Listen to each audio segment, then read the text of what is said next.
Hello, folks. Welcome to Pro Trader Strategies. My name is Eric Wilkinson, and this is Spotting the Trade. I'm going to get you folks what you need to know before you roll, and that's going to be talking about economic data and how that impacts the overall markets with a little market analysis, maybe even sprinkle in a little geopolitical fodder to round off that analysis, and then talk about some option strategies we could implement into a portfolio based on these assumptions we come up with in the market analysis. All right, so without further ado, let's get on with the market.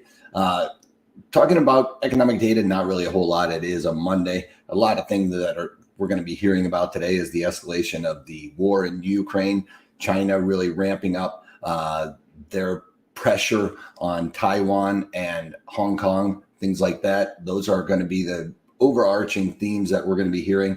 The other thing that I'm starting to hear a little bit of news about is oil. Yeah, we're hearing a little bit more about oil this week. We're seeing some pullbacks here. A lot of that today is based on the administration talking about oil.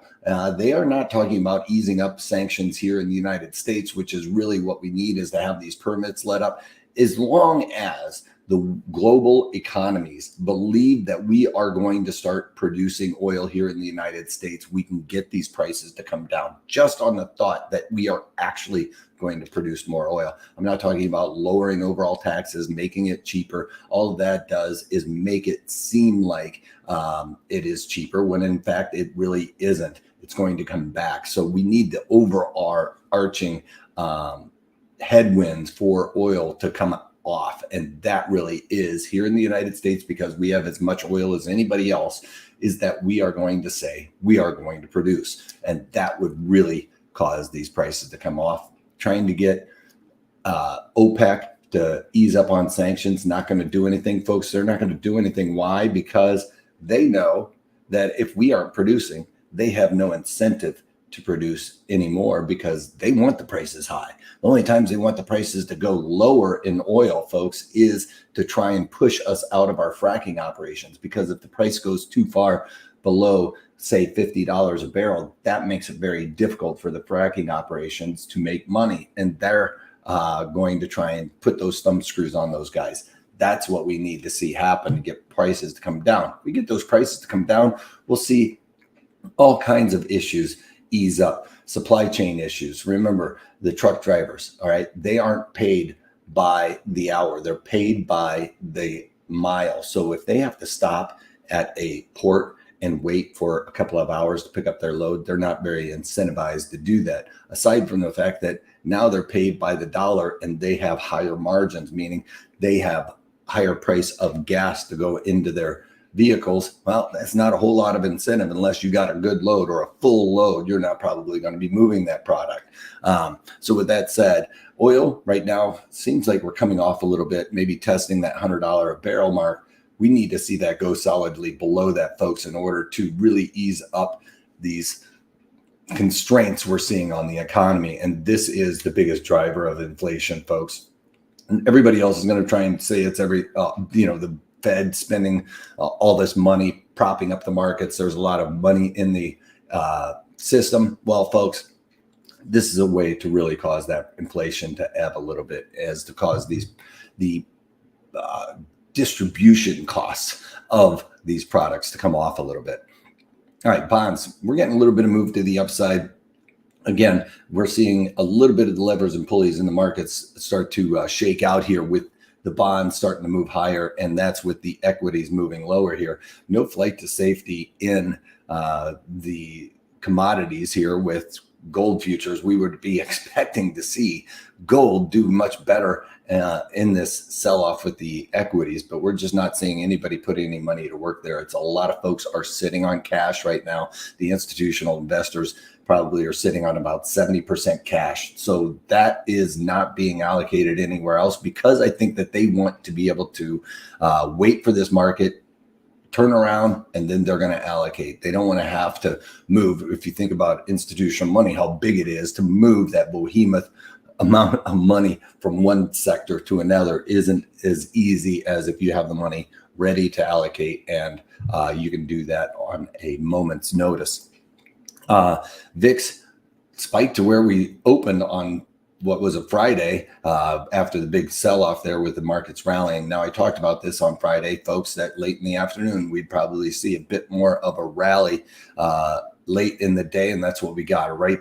A late in the day push to the 50-day simple moving average, testing the trend channel here in the NASDAQ. Now, something to note with this, I talked about it, that late day rally was going to seem pretty strong because the retail investor was in there, institutional investor was out of the picture. That was going to allow this to melt up, and that's exactly what we saw on Friday today, seeing some weakness with the escalation in Ukraine, China talk. All of that stuff is weighing on the markets today, and we're getting a bit of a confirmation of these tops now. So no break of the lower lows, lower highs pattern here. And we didn't really, even other than in the NASDAQ, break through that 50-day simple moving average, which was based on a very weak rally off of retail investors. So I wouldn't really say that that was going to be a continuation to the upside after Friday's market action. You can see on the open, we did get a little bit of a rally there, but the institutional guys came in and started selling. Basically, they have a mandate that they needed to get through on Friday, and they got through it just before noon. Go figure. That's when the rush to the Hamptons happens. And sure enough, what did we get?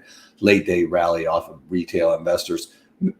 The selling into the close was probably a lot of MOCs, which is market on the close. A lot of retail investors like to sell those things on the closing prints there. So we could see some sell orders coming into the markets. That could have even been some leftover institutional guys kind of holding off a little bit there. So kind of shaped up exactly the way we were looking at it, the way that the markets were playing with the institutional investors versus the retail investors here. So make sure you guys are staying away from those types of scenarios. If you're seeing the markets really rally off of very little volume, that is something that you guys should be very cautious of.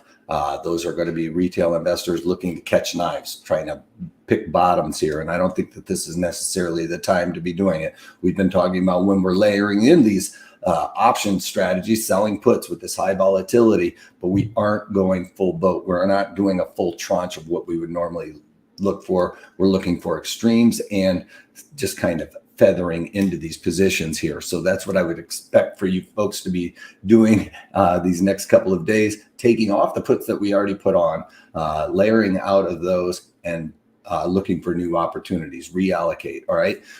So that's the theme for this week. There's not a ton of economic data coming out. We do have several Fed governors speaking throughout the week. We do have the National Federation of Independent Independent Businesses. That's going to be a big one. Remember, it's been above 100 for quite some time, for the past year or so, but we've recently in the past few months seen this number dip below 100. Now that isn't contraction or anything else, but as strong as the retail or the retail folks like you and I have been spending in these local economies, the small business is going to be the first one to see the pinch. So we're going to be keeping our eyes on that. That's coming out tomorrow. And then Wednesday is probably our biggest day for